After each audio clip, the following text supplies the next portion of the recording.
Neutrality is indeed a political position, and it is rather unique in that it relies upon the forbearance and the grace of more active political positions for its continued existence.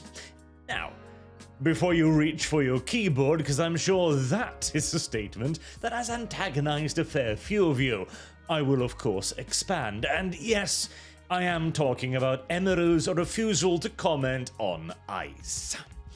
I cover e-girls now, the ever-evolving business model of the ArchCast. But to get to the point before all of you get too jittery, it is because of people like this that neutrality is a political position.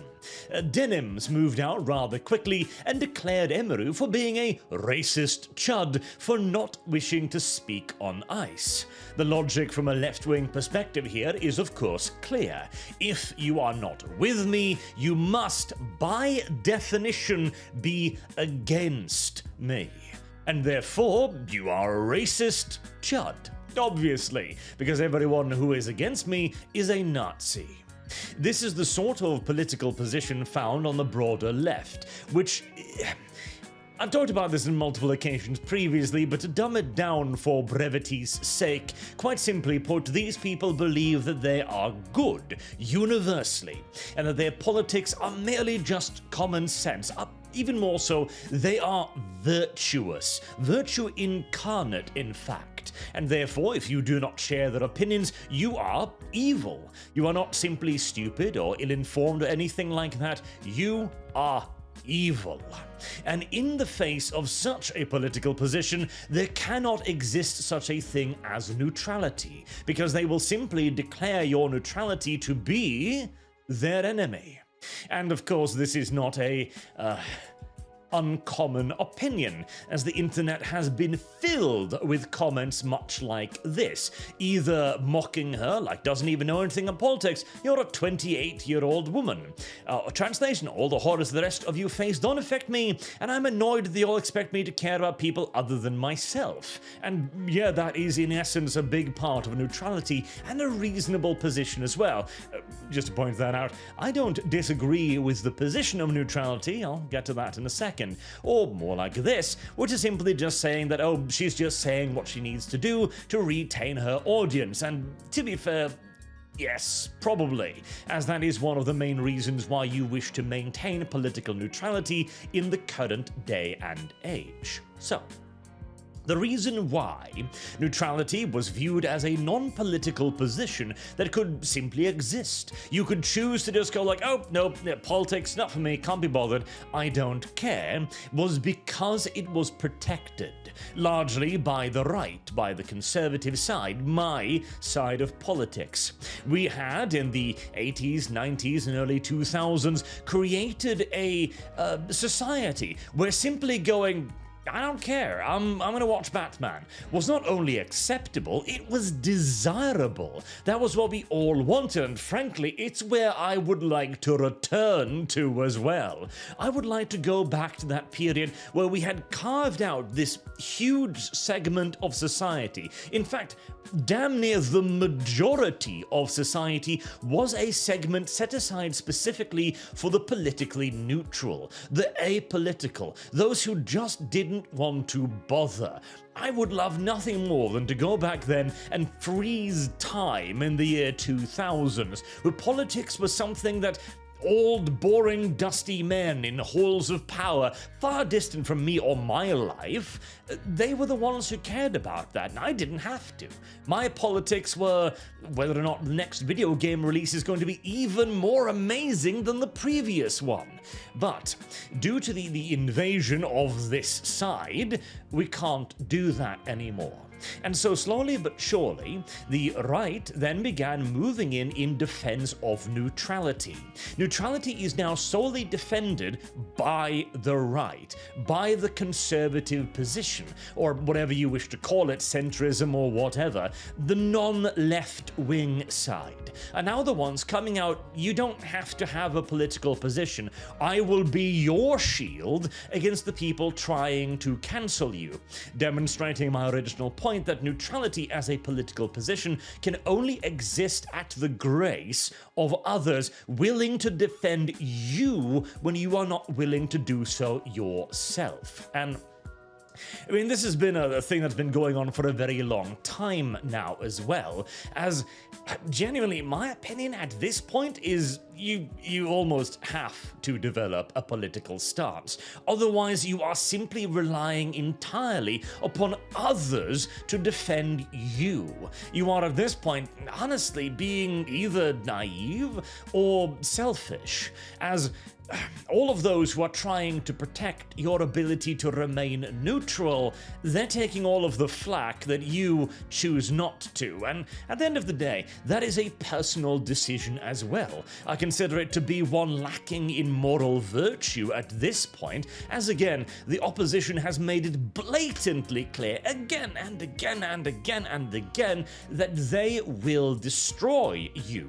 They will not entertain your ideas of neutrality. They will not even approach you in the spirit of charitability and simply go, oh, you don't want to talk about this? Okay, that's fine. No, they will try to destroy you because you are evil to them. That is how they genuinely view the world. And obviously in the cases of people like Emeru, well, they have platforms. They are famous individuals. Attacking them can gain you a tremendous amount of clout, making you appear brave, standing up to the large creators, and also potentially chiseling off significant portions of their own audience who doesn't agree with the political stance, which as again has been chosen. And I'm sure many will also again argue that simply choosing to be neutral is not a political position, but again, in the face of somebody who declares it to be, who will simply say, oh, you're neutral? Well, I choose to ignore that. You're a Nazi now. You're going to have to either be large enough to the point where you can fight it off or ignore it, or rely upon others to defend you against them. So, this then comes into a bit of a wider discussion about politics in general in the current age, right? This is what I wanted to lean into because I prefer this position. Ideally speaking, I would like for the majority of people to simply leave politics, right? And that is what Emeru is trying to do here. I do not believe that she is completely unaware of politics. She lives with a woman who is like, fuck ICE, I hate ICE, etc. Obviously she does. She is also a woman in her, late 20s or early 30s or something?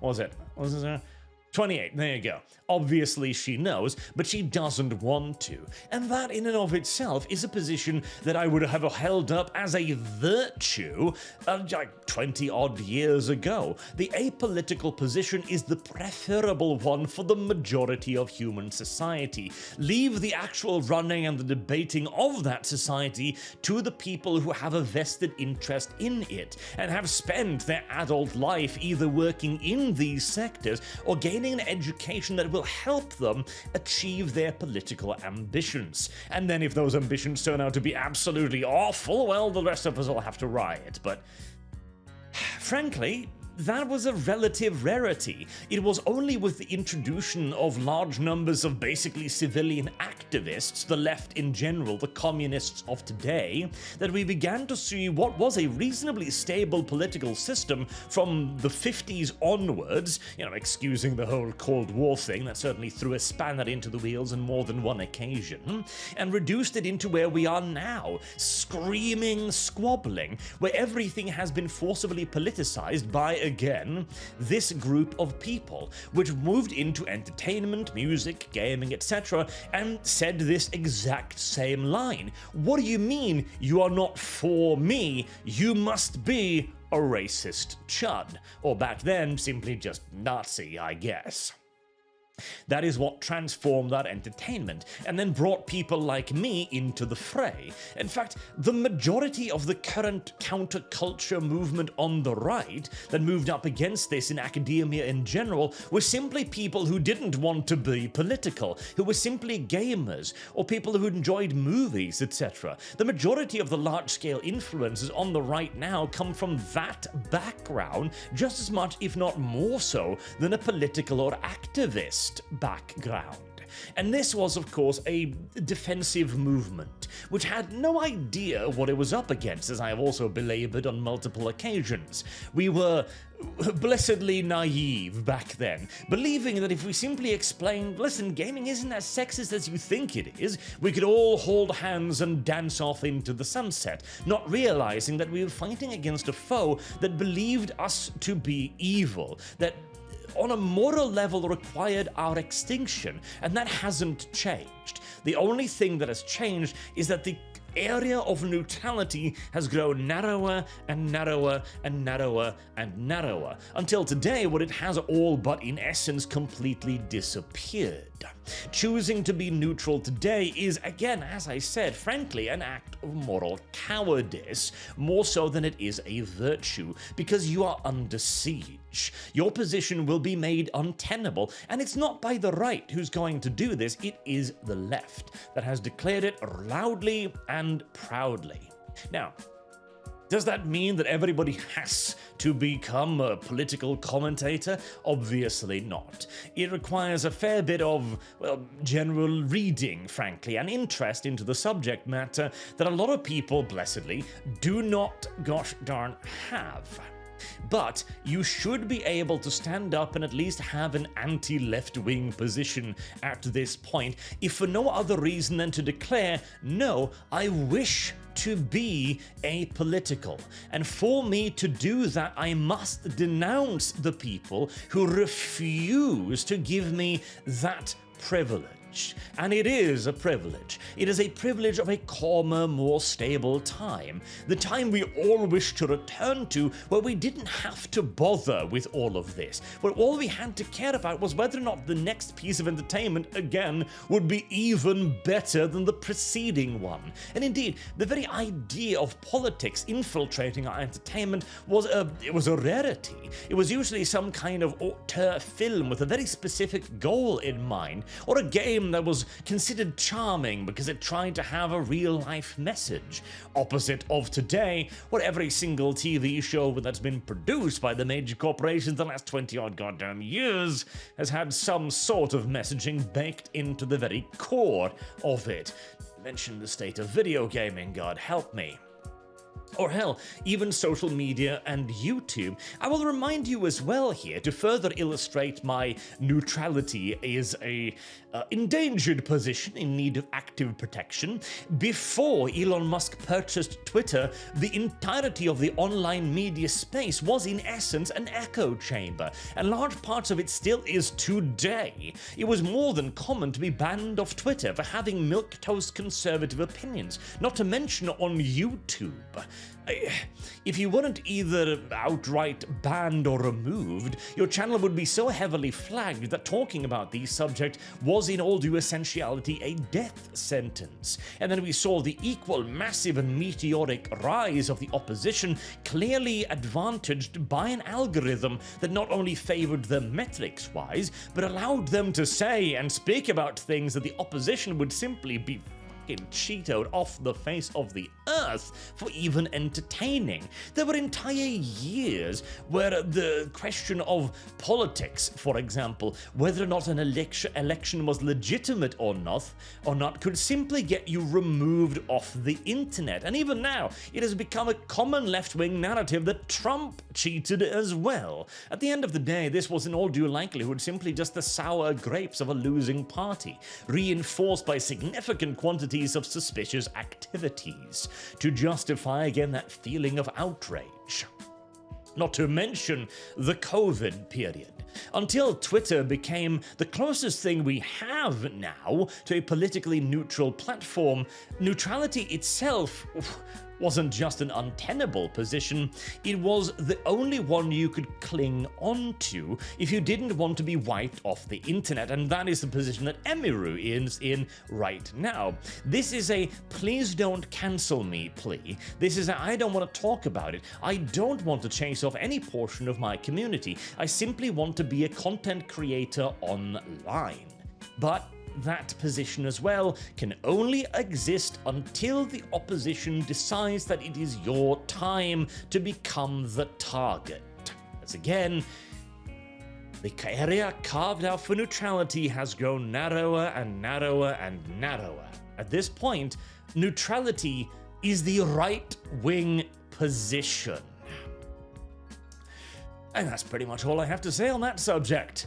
Feel free to start typing your comments and arguing with me on this now, as I do suspect this is likely to be a somewhat,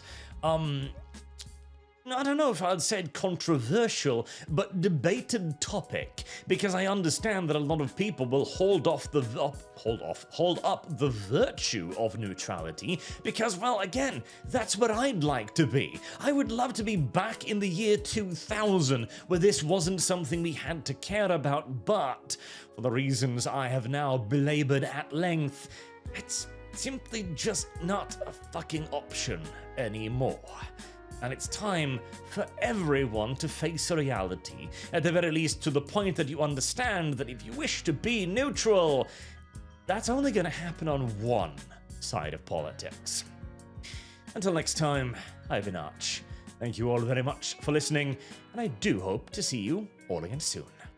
Have a good day.